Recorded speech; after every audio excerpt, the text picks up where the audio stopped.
This picture concerns emergency procedures in the B-17. What's your reaction? A guy's got a lot of responsibilities with a big plane like that. A lot of things to think about, even when everything's okay. Nothing had better go wrong. Fly until the wings fall off, I always say. Of course, that makes me a hot pilot, but so what? You can't fly an airplane straight and level all the time. Emergencies?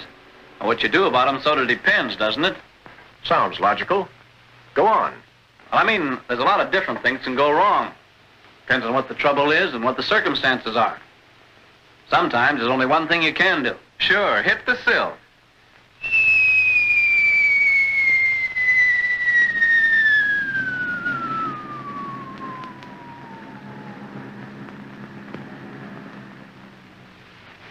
Boom, back to the solid stuff. But that's only if the plane can't be flown and can't be landed.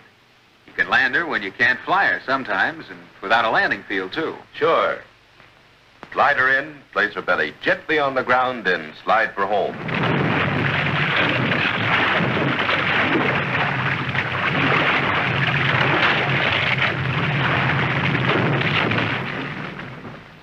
A little hard on the props. And the ball turret. Yeah, but plenty of guys have walked away from those, and a lot of times the plane's a long way from being a total loss. Does that answer your question? Well, in a way. But for movie purposes, can't you think of some emergencies with happy endings? Oh, sure. You don't always wind up on the ground. Keep flying. Well, say, for instance, you're cruising along smooth as silk. Everything seems to be fine. You're putting a big fat okay in your performance log. You're wondering if maybe the bombardier will give you one of his 23 sandwiches. When suddenly your co-pilot whips around and yells at you, "Fire in number 4 engine."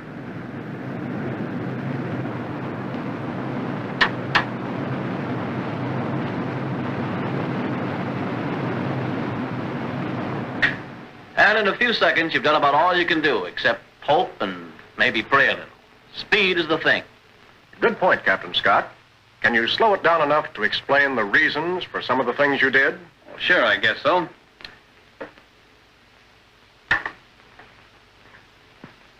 Fire has to be fed by something, I figure. In an engine, that'd be gas and oil. They're the number one enemy, so I take care of them first. By shutting off the gas. Fuel shut-off valve closed, booster pump off. Then I feather it. So if an oil line's opened up, oil won't be squirting around in there, feeding the fire. During all this, I make plenty sure I'm shutting down the engine that's on fire and not some other engine. How about opening that throttle before you feather to get rid of the fuel ahead of the shut-off valve? Could be done, but it means waiting 5 or 6 seconds to start feathering. And if it's oil instead of gas that's burning, you just wasted time. Anyhow, unless you're in a descent, you're ordinarily drawing enough power for the carburetor to help meter out that gas during the feathering. You can usually tell whether it's a gas or an oil fire by the smoke. Sure, Anderson, oil smoke is usually sort of gray and smoke from gas is generally black. But personally, I won't be taking time to examine it even if I can see it that clearly. I'd rather shut everything off that might be feeding that fire and ask questions afterwards.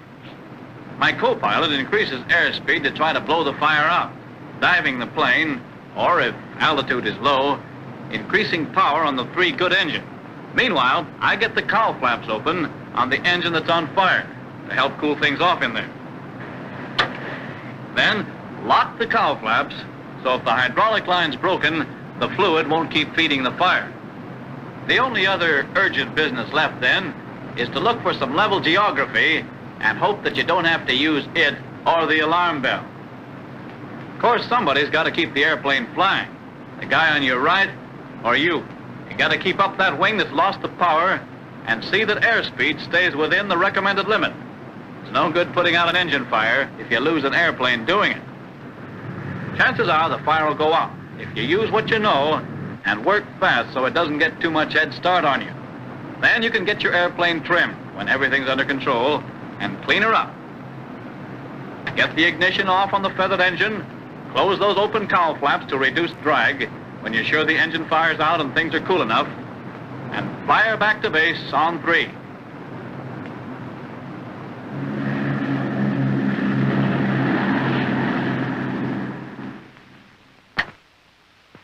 Captain Scott, the next engine fire I have, I hope you're there.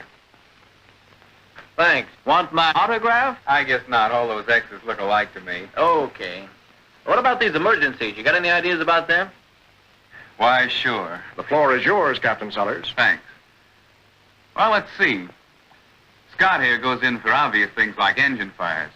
I guess maybe I'll talk about an emergency situation you don't see right off. Subtle stuff. Well, maybe. Say you've got a B-17 that's apparently okay. Her engines and controls are in perfect mechanical condition. Now, she should be as stable as a pool table, but she's not. She flies like a stove. Every time the pilot gets her nicely trimmed, she starts doing over the waves. She's unstable. He's fighting the control column all the time, correcting her attitude. Now, what's wrong? Her tail end's loaded down with some equipment or souvenirs or something like that, and her CG is too far aft. When he gets her home, he's got some sore muscles to remind him that a B-17 is safest and easiest to fly when you haven't messed up her original design. Now look how she's figured out. All the weight in her balances up, as though you've taken the pounds out of her structures, parts, fuel, and the tons out of her nacelles, lumped them all together and put them in a particular spot. That's practically what her designers did. They juggled her weights until center of gravity was near the forward end of the plane, a good long distance from the stabilizer. That distance was a substitute for size in the stabilizers and elevators.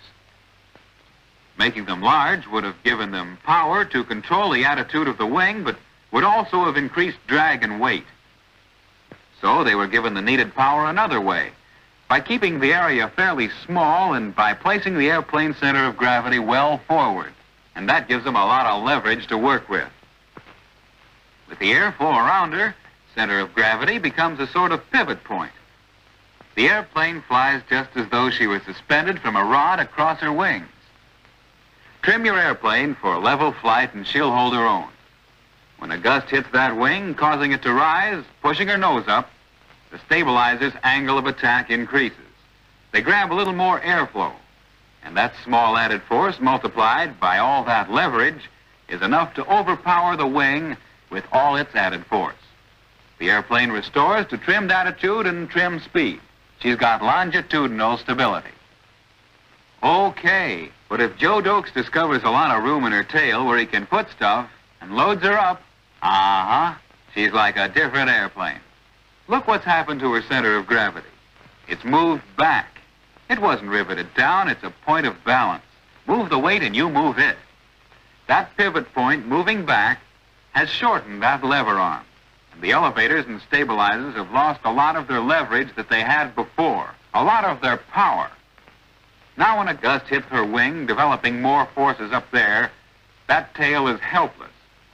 The wing takes off in a new direction and keeps on going. What's the cure? That's right. Move the weight out of the tail. Get the center of gravity farther forward. Give the leverage back to the stabilizers and elevators. Now she's okay again. CG still isn't where it was originally, but it's close enough. There's some leeway. The mean aerodynamic chord measures 177.5 inches. And if CG is anywhere from 32 to 19% of the chord length, back from the leading edge of the wing, elevators and stabilizers have the leverage that they need. Now that gives you about 2 feet of range. Use the load adjuster that comes with your airplane. Calculate your CG, stay within that range, and you'll have a stable airplane to fly.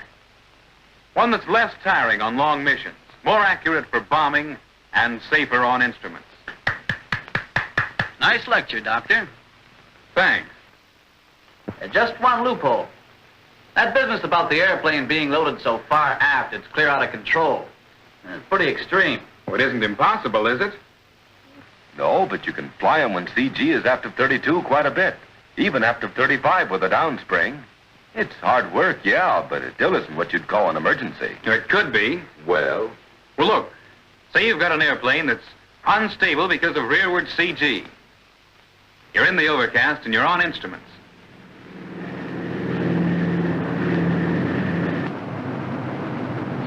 You're busy with something else besides the controls, and so's your co-pilot. Maybe you don't realize how unstable your plane is. You could wind up in one of those spots that pilots have dreams about.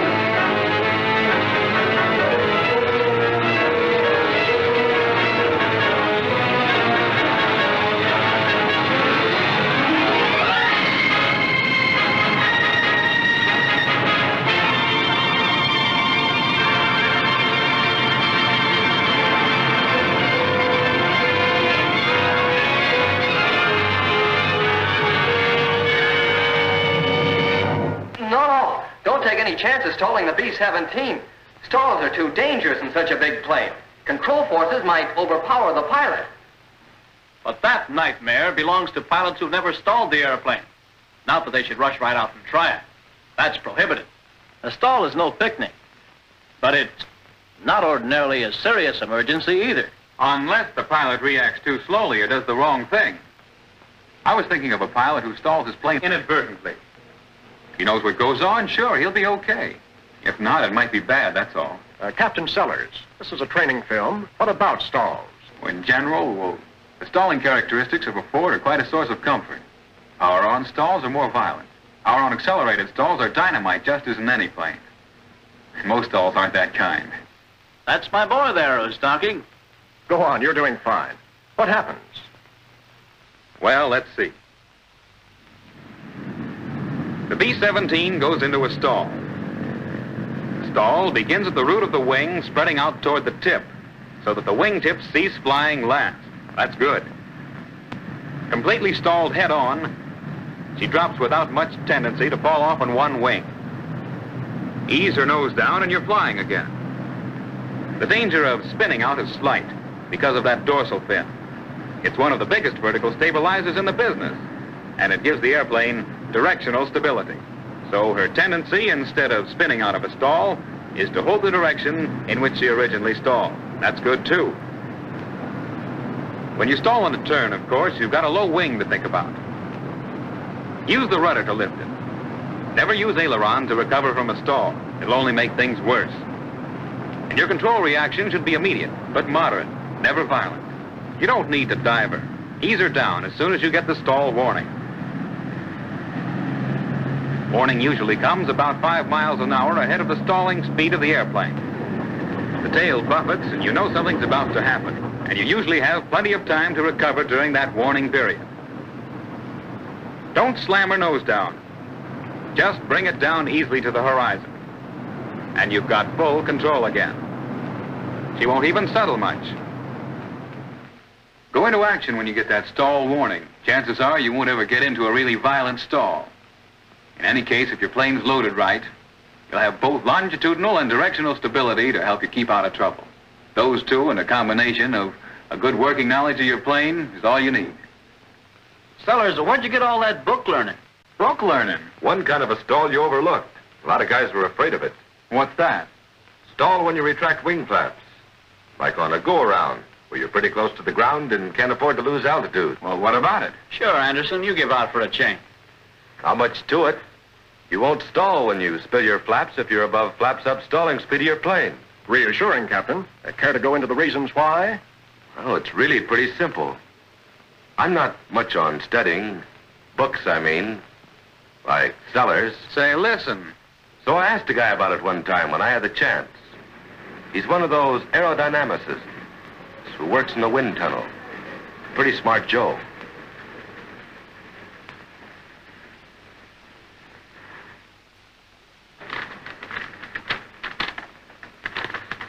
The way he explained it, here's the wing of your airplane. Its angle is always the same in relation to the airplane. The angle at which it attacks the airflow is subject to change. Change the angle of attack, you vary the amount of lift developed by the wing. Steeper angle, greater lift. Of course, you do that by changing the attitude of your airplane. But there's another way you can get about the same effect. Lower your wing flaps. It's just as though you'd increase the wing's angle of attack by nosing the airplane up. All right, your flying flaps down, your airplane speed and attitude are adjusted to that condition. Then you retract those flaps. What happens? You lose some of the lift. Trim of the plane changes. There's less downwash in the tail. It rises. The airplane noses down a little and picks up speed. Quite a bit of speed, in fact, because you've also lost flap drag. Now, that's all satisfactory, except that loss in altitude. If you don't want that, you'll have to do something else. Flaps down again. Now, this time, as they come up, pull the nose of your airplane up. So the wing's actual angle of attack will be the same when flaps are up as it was for all practical purposes when flaps are down. Now, have you lost anything? Not altitude, certainly. By pulling the nose up, you kept the lifting power of the wing constant. And you've gained some speed because you've lost the drag of those flaps. Just watch your airspeed. As long as the airspeed is above stalling speed of the plane with the flaps up, you can spill them, pull her nose up to hold altitude without fear of stalling her. Okay? Useful information. How do you apply it? Like I said, when you have to make a go-around or almost any time you want to spill flaps and keep altitude. Like in the short-distance takeoff I did one time with a student. An emergency takeoff? Let's hear about it. You're stuck for an explanation now, Andy. Ordinarily, there's nothing to it, really. How do you do it? Okay. You use 1/3 wing flaps, 15 degrees to increase lift of the wing. That takes weight off the wheels, cuts down wheel drag faster, so you get up more speed and get off sooner. Also, you run your engines up to full military power before releasing the brakes. Get more speed from the start. It's a good trick if you've got a runway that have to slow you down a bit. Slush, mud, turf, or if you've got a runway that's a little shorter than it should be. This one time, the runway was a little short, with an obstacle at the end of it, and not the kind you'd pick if you had a choice. The student with me didn't like it any better than I did. But he doesn't scare easy. He sizes up the situation and goes to work. When everything's set, he orders 1/3 flaps. And we get the flaps set.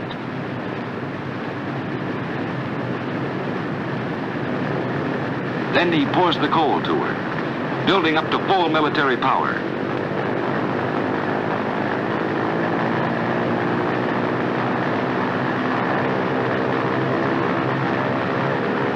Brakes off, and we're on our way. I don't have to coach him much. Keep that tail down. Need all the lift we can get from that wing. Not too much or you will add wheel drag. That's it.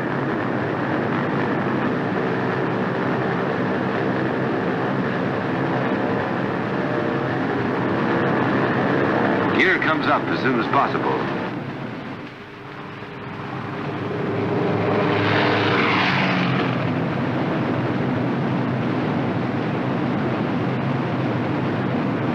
Co-pilot checks engine operation, and number 4 looks bad. We're losing it. Let the kid know about it. Get set to take it away from him. Losing number 4 engine. Get that wing up now. Right engine dead, left rudder, left aileron. Flying the airplane's always first. Good. Keep right wing a little high. More speed will give us more control, though. Spend a little altitude, buy some speed. We can climb if we have to. Ought to get his flaps up before he feathers, if he has any power at all in the bad engine, especially if the airplane's heavy. Airspeed's okay for it. Flaps up. The kid gives the command. Nose her up a little, son.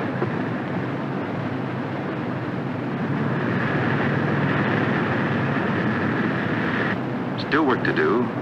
She's losing oil pressure. And the kid comes right back. Feather number 4. Feathering button first. Turbo and throttle. Then mixture and the cowl flaps.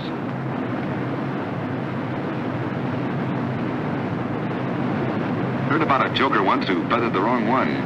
Better not feather at all than hit the wrong button. Got speed now. We can start climbing. Reduce power. 38 inches.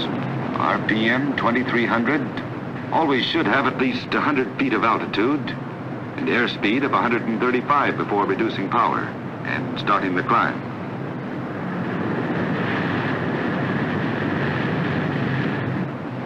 Trim her up and we'll take her to home base. Long as we're out of the woods, we can clean her all up. Would have cut fuel first if it had looked like a fire hazard. Fly the airplane. That comes first, last, and always.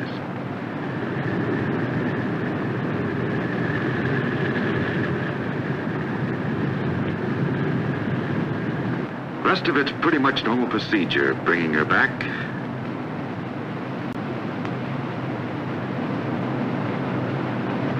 We don't use flaps until we're darn sure of being able to come on in. 1/3 on the base leg, full flaps on final approach. She'll float a little coming in with one feather. Allow for it. Tabs are neutral now. The kid's keeping that right wing up.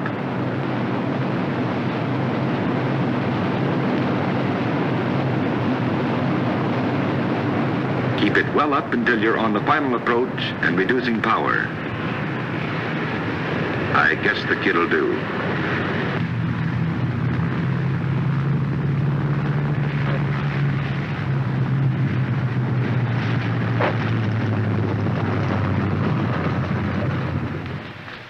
But if you think we actually spent that much time doing it, you're nuts. Anderson, how'd you ever set that plane down on that short runway? I didn't. Brought her home where there's plenty of landing room. But you took off from that short runway. You must have had to land on it sometime. Well, oh no. You don't get me to talk about a short distance landing, too. Oh, come on. Not me, brother. I'm all talked out. Captain Scott, it was your idea. Okay, but Anderson should have done it for you. Just the reverse of the short distance takeoff. On the approach, you bring her in slow and set her down as near the end of the runway as possible. You don't have much to begin with. You don't want to waste any. Land her 3 points. Now start your flaps coming up and get your tail up as soon as you touch. That reduces lift and gets a lot of weight down on the main landing gear where the brakes are. Ordinarily, that much brake pressure, it means skidding. But with so much extra weight on the wheels, it all goes into drag. Drag's what you want to keep your landing distance down. You can ground loop her too if you have to. About those brakes now. They're dual jobs with 2 expander tubes instead of 1. And there's not the danger of brake failure there used to be. But these double brakes really take a hold. Don't ride them any harder than you really have to. On this short distance landing especially. You really climb on and bear down, you can lose a tire.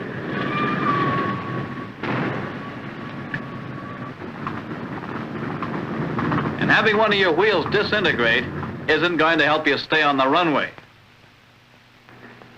Play it on the safe side when you're braking those wheels for a short distance landing or in any emergency. Use what you know. Figure your percentages and bet where the odds are smallest against you. This stuff isn't cut and dried. Some guy figures something out, he tries it, and if it seems to work, passes it on to the next guy.